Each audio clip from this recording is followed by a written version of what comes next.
Rehabilitation हिकिड़ी हले पई थी सैलाब मुतासिर जी सैलाब मुतासिर जे लाइ असां जी सिंध गवर्नमेंट दावा करे थी त दुनिया जो वॾे में वॾो हाउसिंग प्रोजेक्ट जी अब हाउस हिकिड़ो कमरो हूंदो आहे हाउस जो मतिलबु आहे त उन में इहो जेको चौदीवारी घर ठहनि था, सॉरी तव्हां इहे चङो जो ॻाल्हि कढी आहे, पर इहो जेको घर सिंध गवर्नमेंट ठाहे थी उन में छा रुॻो हिकिड़ो कमरो ठाहे ॾेई था छॾनि बसि, उन में बाथरूम या किचन बि न आहे, रंधिणो बि न आहे? ॿुधो उन में ही 3 लख रुपया ॾियनि था टोटल। उनजी प्रोसीजर इहो आहे त पहिरीं किस्त 70 लख रुपया ॾींदा ऐं उन जो हिकिड़ी शर्त आहे त उहो बुनियादु जेको आहे उहो भरींदो, वरी ॿी किस्त ईंदी उन मां उहो दीवारूं खणी उन दीवारुनि जा फोटो निकिरंदा, जियो टैगिंग थींदी, उनजी फिल्म बंदी थींदी, पोइ उहे खणी ईंदा हिकिड़ा NGO खे ॾिनल आहिनि, उहे वञी फेडरल ताईं पहुचाईंदा, माना सिंध गवर्नमेंट जो इदारो आहे। उनखां पोइ टी किस्त जेका आहे जारी थी, ठीकु आहे।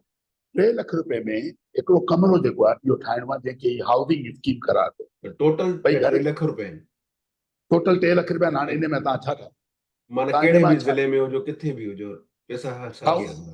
हा, उन लाइ पहिरीं सर्वे थियो, आइडेंटिफाई थिया, उहे आहिनि, पोइ उन्हनि जा डेटा वरिता, पोइ हाणे उनखे 3 लख। भाई घर जे अंदरि चौदीवारी हूंदी आहे, घर में हिकिड़ो किचन हूंदो आहे, घर में वॉशरूम हूंदो आहे, घर जे अंदरि हिकिड़ो वॉशरूम जो बरामदो, मसलो आहे ख़ासि तौर ते उहो औरतुनि खे ऐं उन्हनि खे वधीक दालान मसलो हूंदो आहे। आहे, चौदीवारी जो मसलो हूंदो आहे। चौदीवारी पहिरीं खपे, पोइ दालान खपे, पोइ तव्हांखे वॉशरूम खपे, किचन खपे। उहे हे चवंदा 3 लख में तव्हां जेको वणे ठारायो, जंहिंखे हाउसिंग स्कीम जो नालो। अच्छा, उनमें वॾी हिकिड़ी इंटरेस्टिंग, उहा इंटरेस्टिंग ॻाल्हि आहे त इहे सभई घर उन्हनि एरियाज़ में ठहनि था जिते सैलाब जे करे घर किरिया आहिनि, ठीकु आहे। जॾहिं सैलाब जे करे किरिया आहिनि त हाणे कहिड़ी गारंटी आहे जेको तव्हां ठारायो उहे आईंदा सैलाब में न कयो? छा उनजे लाइ का उन्हनि खे मथे करे नथा ठाहिनि? उहो चवंदा 3 लख रुपया आहिनि, मथे कयो, हेठि कयो, ज़मीन जे अंदरि कयो, ॿाहिरि कयो, 3 लख, ठीकु आहे।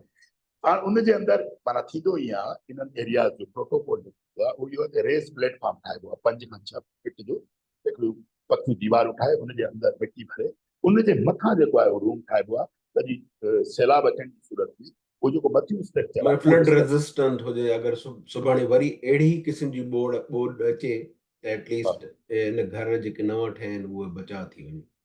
हाणे जेकॾहिं इहे घर हिकिड़ो कमरो आहे जेको ज़मीन ते ई ठहियो आहे ऐं जंहिं तव्हां कंहिं बि माण्हू खे फोन करे पुछा कयो कि 3 लख में 14 बाय 14 12 बाय 14 जो कमरो मुमकिन आहे?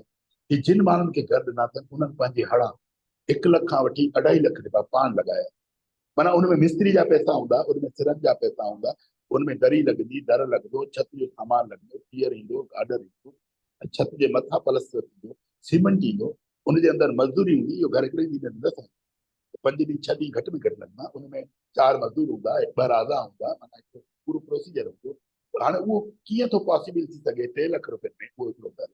इहो जेको बि घर ठाराए थो उन्हनि खे तव्हां कॉल करे पुछो त उहो चवंदा इहो नामुमकिन आहे 3 लख में, असां पंहिंजी गऊं विकी आहे, को सामान कर्ज़ खयूं आहे ऐं उनखां पोइ इहो मुकमल थियो आहे।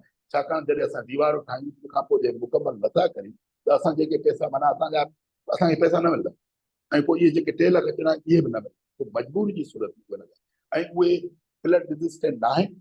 ईंदड़ फ्लड में इहे वरी किरंदा ऐं इहो धंधो सदाईं पियो हलंदो। असां 7 लख घर ठाहिया, 5 लख घर ठाहिया, 11 लख घर ठाहिया, बाबा उहे घर छा हूंदा आहिनि? उहे हिकिड़ो रूम हुया ऐं उहो फ्लड रेजिस्टेंट न हो, उन्हनि एरियाज़ में हो जिते जेके फ्लड आयो हुयो ऐं उन्हनि खे 3 लख रुपए में उहो एॾी मज़बूती बि न ॾेई सघंदा। मिसाल तौर दीवार खे थोरी वॾी कनि, अंदरि जीप में वठी वञनि ऐं उनजे अंदरि सीमेंट जो रेशो उहो लॻाइनि, पैसा जे हुजनि था न। त हीअ हिकिड़ो वॾो हिकिड़ो फ्रॉड आहे त भई हिकिड़ी दुनिया जी वॾे में वॾी हाउसिंग स्कीम रिहेबिलिटेशन ऐं असां हेॾो वॾो कमु करे